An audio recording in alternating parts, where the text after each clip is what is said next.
Hello guys, welcome to my YouTube channel Chemical Girls. So guys, today we will study or today we will talk about the history of periodic table.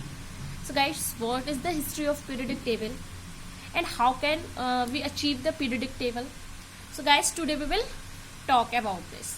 तो first of all पिछले video में मैंने आपको periodic table यानी कि modern periodic table के बारे में बताया था, जिसमें मैंने बताया था कि अब तक हमें 118 एलिमेंट्स ज्ञात हैं, जिनमें से क्या है, जिनमें से 94 एलिमेंट्स नेचुरल हैं और बाकी के 24 एलिमेंट्स कैसे हैं, मेन मेड हैं।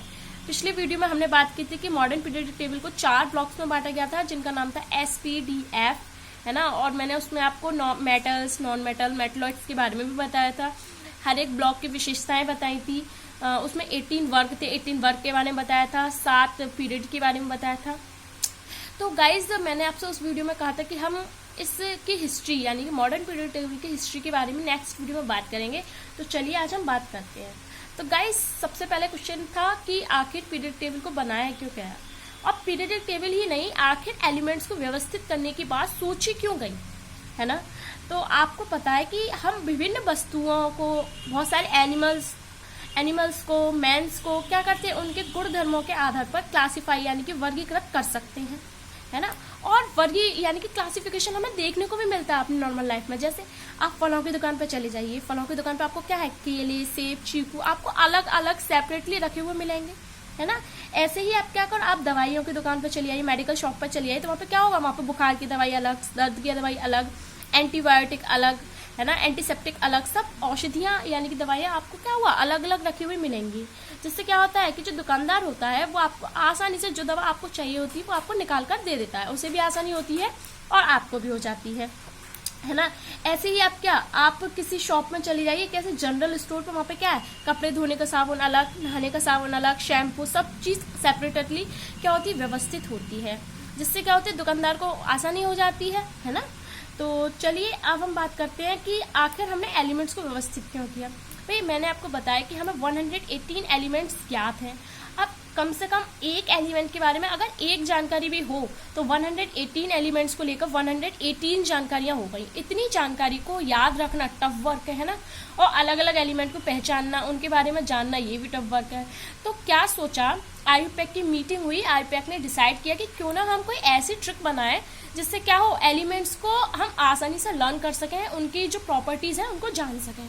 तो इस फील्ड में सबसे पहले क्या हुआ, 1808 कितना 1808 में डाल्टन का नाम तो आपने सबने सुना होगा, परमाणु के बारे में बताया था। डाल्टन्स एटॉमिक थ्योरी के बारे में भी आपने सुना होगा, और नहीं सुना तो मैंने एक वीडियो बनाई है डाल्टन्स एटॉमिक थ्योरी पर, आप उसे देख सकते हैं, ठीक है। तो डाल्टन ने 1808 में क्या बताया था, डाल्टन ने बताया एक टेबल दी उन्होंने। कैसी टेबल दी, जिसमें क्या था, उन्होंने बहुत सारे एलिमेंट्स को उनके परमाणु भारों यानी कि एलिमेंट्स के परमाणु भारों को एक टेबल के रूप में, एक सारणी के रूप में व्यवस्थित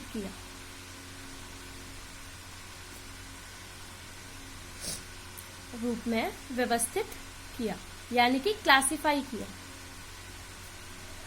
और यही टेबल बहुत सारी आने वाली टेबल्स के लिए क्या बन गई, नींव बन गई। आपने देखा होगा क्या करते हैं हम, छोटी छोटी क्लासों में बच्चों की नींव पड़ती है, यानी कि बच्चों को छोटी छोटी क्लास में ABC वगैरह सिखाया जाता है, और ABC सीखने से ही क्या होता है, इंग्लिश सीखने की नींव पड़ती है। ऐसे ही डाल्टन ने 1808 में जो एक टेबल दी, किसकी टेबल थी, बहुत सारे एलिमेंट्स के जो मास थे, मॉलिक्यूलर एटॉमिक मास, उनकी टेबल थी। यही टेबल क्या हुआ, आगे चलकर बहुत सारी आने वाली और टेबल्स की क्या बनी, नींव बनी। इसी टेबल को नींव मानकर और टेबल को व्यवस्थित करने के अन्य तरीके खोजे जाने लगे।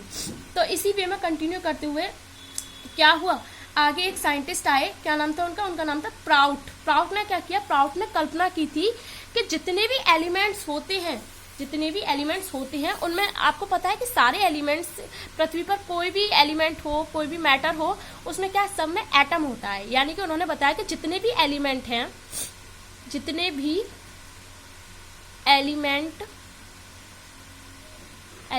हैं उनमें क्या है, उनमें उपस्थित परमाणु हाइड्रोजन परमाणुओं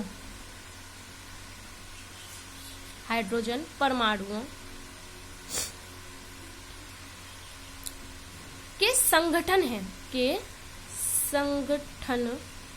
संगठन मात्र है।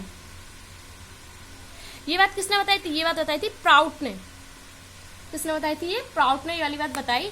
लेकिन उन्होंने क्या बता दिया था कि जितने भी एलिमेंट्स अर्थ पर उपस्थित हैं, प्रेजेंट हैं, उनमें क्या, उन सभी में एटम है, और उनके एटम जो है हाइड्रोजन परमाणु, हाइड्रोजन के एटम के क्या है, संगठन है ना, कलेक्शन है। तो एक बात बताइए कि एलिमेंट्स यानी कि परमाणुओं का जो मॉलिक्यूलर वेट यानी कि एटॉमिक वेट होगा वो क्या है, हाइड्रोजन के जो एटम्स है उनके वेट के क्या होगा, सरल गुणक होना चाहिए। लेकिन बहुत से एलिमेंट ऐसे ज्ञात हुए जिनका क्या है, जिनका जो एटॉमिक वेट होता है वो सरल गुणक नहीं, कैसा होता है, पॉइंट्स में होता है। जैसे कि क्लोरीन का एटॉमिक वेट कितना होता है हमारा, क्लोरीन का एटॉमिक वेट होता है हमारा 35.5 यानी कि 35.5। अब ये तो हाइड्रोजन के जो एटम का वेट है उसका सरल गुणक नहीं, क्योंकि हाइड्रोजन के एक एटम का वेट होता है 1। अब ये 1 का सरल गुणक तो है नहीं, क्योंकि ये कैसे पॉइंट पर नंबर है, यानी कि उनकी जो परिकल्पना जो थी वो फेल हो गई।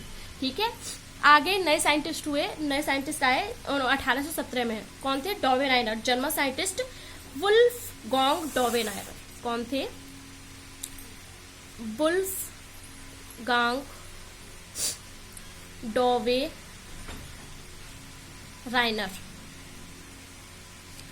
इन्होंने क्या दी, इन्होंने एलिमेंट्स की एक ट्रेड दी, यानी कि इन्होंने एक ट्रिक नियम दिया। इनके ट्रिक नियम में क्या था, इन्होंने तीन एलिमेंट्स को, यानी कि ऐसे 3 एलिमेंट्स को लिया जिनकी क्या थी, जिनके गुण समान थे। जैसे for example calcium, strontium, barium, lithium, sodium, magnesium. इस एलिमेंट्स को यानी कि 3 एलिमेंट्स को ले लिया और 3 एलिमेंट्स को कैसे व्यवस्थित किया, increasing order of atomic weight, यानी कि परमाणु द्रव्यमान के बढ़ते हुए क्रम में व्यवस्थित किया। जैसे कि हम यहाँ पे देख सकते हैं, यहाँ पे परमाणु द्रव्यमान जो है सबके बढ़ ही रहे हैं, बढ़ते हुए क्रम में व्यवस्थित किया। तो इनकी टेबल की खासियत क्या थी? इनके टेबल की खासियत ये थी कि बीच वाले एटम का यानी कि बीच वाले एलिमेंट्स का जो मास था वो दोनों एलिमेंट के मास के क्या था, औसत के बराबर था। जैसे यहाँ पे सोडियम का मास कितना है, सोडियम का मास है द्रव्यमान 23।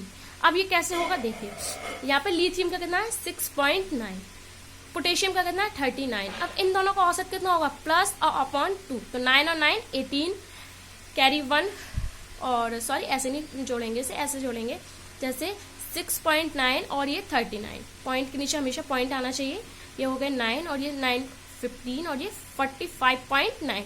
अब डिवाइड बाई 2 तो कितने से कटेंगे, 2 2 जा 4 है ना, और ये कितना आया 2 2 जा 4 पॉइंट, यहाँ पे हो गया 2 9 जा 18, 22.9, लगभग कितना होगा 23, यानी कि बाकी 2 एलिमेंट के मास का औसत बीच वाले एलिमेंट के मास के बराबर होता है। इस प्रकार से इन्होंने क्या किया, एलिमेंट्स की ट्रिक दी। पर ये एलिमेंट्स की कुछ ही ट्रिक दे पाए, ज्यादा ट्रिक नहीं दे पाए, यानी कि कुछ ही एलिमेंट्स को ऐसी ट्रेड्स में व्यवस्थित कर पाए, और ज्यादा से ज्यादा इनके पास 3 ट्रिक ही ज्ञात हुई। इसलिए क्या हो गया, ट्रिक नियम जो था वो फेल हो गया, क्योंकि इतने सारे एलिमेंट्स से बस 3 ही ट्रिक दे पाई, तो क्या हो गया, ये फेल हो गया।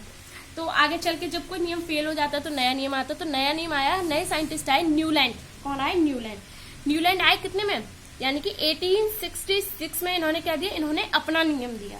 जैसा कि मैंने आपको बताया था कि डाल्टन ने जो बताया था कि क्या किया था, उन्होंने टेबल दी थी परमाणु भारों के बढ़ते हुए क्रम की, वही टेबल क्या थी, नींव पड़ी। तो न्यूलैंड ने भी उसी क्रम को अपनाया, यानी कि इन्होंने भी क्या किया, इन्होंने तत्वों को बढ़ते हुए परमाणु भार के क्रम में क्या किया, व्यवस्थित किया।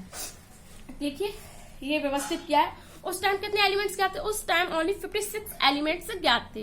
तो उन्होंने क्या किया, व्यवस्थित किया। जैसे देखिए हाइड्रोजन, लिथियम, बेरिलियम, बोरॉन, इस टाइप से उन्होंने व्यवस्थित किया, इंक्रीजिंग ऑर्डर ऑफ मास में, एटॉमिक मास में व्यवस्थित किया।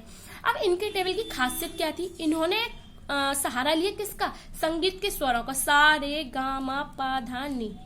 अब नी के बाद सा आएगा, ऐसे ही इन्होंने एलिमेंट को व्यवस्थित किया, यानी कि प्रत्येक एलिमेंट की जो गुण थे वो उसके आने वाले अगले 8वें एलिमेंट के समान थे। जैसे देखिए हाइड्रोजन के गुण समान थे, फ्लोरीन के, क्लोरीन के, इस टाइप से समान थे। तो ऐसे लिथियम के समान थे, सोडियम के साथ, पोटेशियम के साथ, इस टाइप से समान थे। पर इन्होंने क्या किया, पर ये सिद्धांत जो है केवल कैल्शियम तक ही लागू हो पाया। अब कैल्शियम कहाँ है, यहाँ तक। इसके बाद देखिए कैल्शियम का गुण जो जिंक पर मतलब समान नहीं होते, यानी कि कैल्शियम और जिंक समान प्रॉपर्टी शो नहीं करती हैं। ऐसे ही क्रोमियम और ट्रिवियम समान प्रॉपर्टी शो नहीं करते। इस टाइप से क्या हुआ, इनका कैल्शियम तक ही लागू हो पाया। आगे चलकर ये थ्योरी क्या हो गई, फेल हो गई। और एक और मतलब बेकार बात क्या थी इस टेबल में, कि न्यूलैंड ने माना था कि प्रकृति में केवल 56 एलिमेंट्स ही ज्ञात हैं। इसके बाद एलिमेंट्स की खोज कभी नहीं होगी, यानी कि और एलिमेंट्स प्राप्त नहीं होंगे। लेकिन आज हमें क्या पता है, मॉडर्न पीरियोडिक टेबल के अकॉर्डिंग क्या है, आज 118 एलिमेंट्स ज्ञात है, यानी कि ये थ्योरी यहाँ पर आके क्या हो गई, फेल हो गई। अब हमने कितने साइंटिस्ट के बारे में पढ़ा, हमने मेनली डवेनारा ट्रेट्स पढ़ ली, न्यूलैंड्स ऑक्टेट्स पढ़ लिया। अब ये क्या, ये दोनों थ्योरी तो फेल हो गई। तो फिर एक नए साइंटिस्ट हुए जिनका नाम क्या था, जिनका नाम था मेंडलीव। मेंडलीव की पीरियोडिक टेबल आई। मेंडलीव की पीरियोडिक टेबल आप देख सकते हैं, ये मेंडलीव की पीरियोडिक टेबल है। इन्होंने भी क्या आधार अपनाया, इन्होंने भी increasing order of atomic weight, यानी कि बढ़ते हुए परमाणु भार को अपना आधार बनाया, और इस हिसाब से क्या किया, एलिमेंट्स को व्यवस्थित किया, किसमें, वर्ग में और कॉलम में। अब यहाँ पे आप देख सकते हैं क्लियरली कि यहाँ पे ओनली मेंडलीव के टाइम पर 63 एलिमेंट्स ज्ञात थे, जिन्होंने क्या किया, अपनी टेबल में 8 ऊर्ध्वाधर स्तंभ, जिन्हें क्या बोलते हैं, ग्रुप्स बोलते हैं, और 36 पंक्ति, जिन्हें क्या बोलते हैं, लाइंस बोलते हैं, पीरियड्स बोलते हैं। इस टाइप से इन्होंने क्या किया, समायोजित किया, है ना, और ये एलिमेंट्स को यहाँ पर समायोजित किया। अब इनकी टेबल की खासियत क्या थी, इनकी टेबल में जो एटॉमिक वेट में जो अंतर था वो 2 या 3 इकाई का होता था, लेकिन अगर कहीं 6 से ज्यादा अंतर हो जाए तो वहां पे इन्होंने क्या कर दिया, खाली जगह छोड़ दी, रिक्त स्थान छोड़ दी। इस हिसाब से इन्होंने क्या किया, इस हिसाब से इन्होंने भविष्यवाणी कर दी कि भविष्य में क्या होगा, जो इन्होंने रिक्त स्थान छोड़ दिए गए हैं वहां पे क्या होगा, और एलिमेंट्स की खोज होगी। और ऐसा वाकई में हुआ, क्योंकि देखिए इन्होंने जिस टाइम टेबल बनाई थी उस टाइम 3 एलिमेंट्स ज्ञात नहीं थे। वो एलिमेंट्स कौन कौन से थे, वो एलिमेंट्स थे स्कैंडियम, ये रहा, स्कैंडियम के बाद गैलियम, है ना। तो देखिए स्कैंडियम के लिए उन्होंने क्या कर दिया था, जगह छोड़ दी थी, लेकिन बाद में जब इनके टेबल को संशोधित किया गया या और एलिमेंट्स की खोज हुई तो इनके जो छोड़े गए रिक्त स्थान थे उनमें एलिमेंट्स फिट हो गए। स्कैंडियम फिट हो गया, गैलियम फिट हो गया, है ना, और तीसरा एलिमेंट कौन सा था इनका, जर्मेनियम भी फिट हो गया। ये देखिए 3 एलिमेंट्स थे, इन्होंने रिक्त स्थान छोड़े थे इनके लिए, बाद में इन एलिमेंट्स की खोज हुई तो ये एलिमेंट्स क्या हो गए, अपने अपने प्लेस पर फिक्स हो गए, ठीक है। तो ये इनकी विशेषता थी। पर इनकी टेबल जो थी सही तो थी, पर इनकी टेबल में भी बुराइयां थी। क्यों, क्योंकि अगर आपने आइसोटॉप्स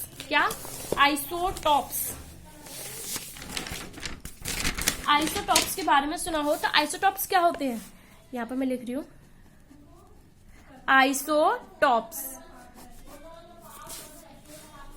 आइसोटॉप्स क्या होते हैं, वे एलिमेंट या वे परमाणु जिनके क्या हो, परमाणु क्रमांक इंग्लिश में बोलते हैं ना, एटॉमिक नंबर।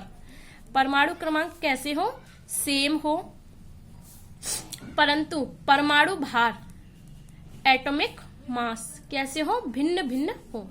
ऐसे परमाणु या ऐसे तत्व क्या कहलाते हैं, आइसोटॉप्स कहलाते हैं। जैसे हम एग्जांपल ले सकते हैं 1H1, हाइड्रोजन के आइसोटॉप्स कौन कौन से होते हैं, 1H1, 1H2, 1H3, ये हाइड्रोजन के आइसोटॉप्स हैं। इनका क्या बोलते हैं, प्रोटियम, ड्यूट्रियम और ट्राइटियम। अब यहाँ पे देखिए इनके जो एटॉमिक नंबर है 1, 1, 1 तीनों में सेम है, लेकिन एटॉमिक मास 1, 2, 3 तीनों में क्या है, डिफरेंट है। तो ये क्या थे, आइसोटॉप्स है। अब जो हमारा रूल है उसके अकॉर्डिंग क्या होना चाहिए, आइसोटॉप्स को सेम प्लेस मिलना चाहिए, क्योंकि इनकी प्रॉपर्टीज कैसी होती है, सेम होती हैं। परंतु जो मेंडलीव थे उन्होंने अपने टेबल का जो बेस था वो क्या बनाया था, बढ़ते हुए परमाणु भार। अब बढ़ते हुए परमाणु भार के अकॉर्डिंग क्या था, इन तीनों एलिमेंट्स को इन्होंने अलग अलग स्थान दे दिया, जो कि उचित नहीं प्रतीत होता। दूसरी बात क्या थी, दूसरी बात जैसे देखिए इस टेबल में कुछ एलिमेंट्स ऐसे थे जो क्या थे, जिनके परमाणु भार कम थे, पर उनको ज्यादा परमाणु भार वाले नंबर से आगे स्थान दे दिया गया। तो ये बात हमें सही प्रतीत नहीं होती है। तो ऐसे करके इनकी टेबल में क्या थी, बुराइयां थी। तो इसके बाद इस टेबल का खंडन किया। इसके बाद क्या हुआ, मोजले आए, मोजले साइंटिस्ट, मोजले आए। तो मोजले ने क्या बताया, मोजले ने एक पीरियोडिक टेबल नई दी, और इस पीरियोडिक टेबल का आधार क्या था, इस पीरियोडिक टेबल का आधार था इंक्रीजिंग ऑर्डर